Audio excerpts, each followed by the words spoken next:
Yuri Gagarin 1934 से 1968 का एक रूसी खलाबाज था। वो पहला इंसान था जिसने खला में सफर किया।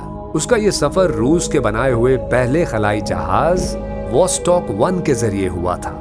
12 अप्रैल 1961 को ये खलाई जहाज जमीन से 187 मील की बुलंदी पर गया। खला में उसकी रफ्तार 8000 मील फी घंटा थी। वो 1.5 घंटे में जमीन का एक चक्कर लगाता था। गागरिन कहता है कि मैंने खला से जब जमीन को देखा तो मैंने पाया कि जमीन के ऊपर अंधेरे और उजाले का एक तेज तसलसल रैपिड सक्सेशन जारी है।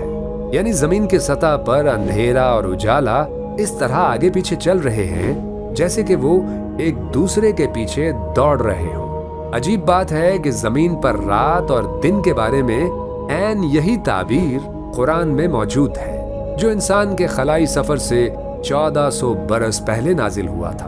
इरशाद बारी ताला है, यकीनन तुम्हारा परवरदिगार वो अल्लाह है जिसने सारे आसमान और जमीन 6 दिन में बनाए। फिर उसने अर्श पर इस्तिवा फरमाया।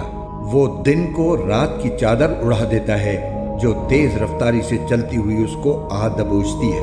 बेशक आसमानों और जमीन की तख्लीक में और रात दिन के बारी बारी आने जाने में उन अक्ल वालों के लिए बड़ी निशानियां हैं। जमीन एक गोल कुर्रा है जो खला में अपने एक्सिस पर 1000 मील फी घंटा की रफ्तार से सूरज के सामने घूम रही है। यही वो सूरत हाल है जिसकी बिना पर जमीन की सतह पर वो मंजर पैदा होता है जिसको गैगरिन ने अपने खलाई मुशाहिदे में बयान किया कि जमीन के ऊपर मैंने रोशनी और तारीकी को तेजी से एक दूसरे के पीछे दौड़ते हुए देखा।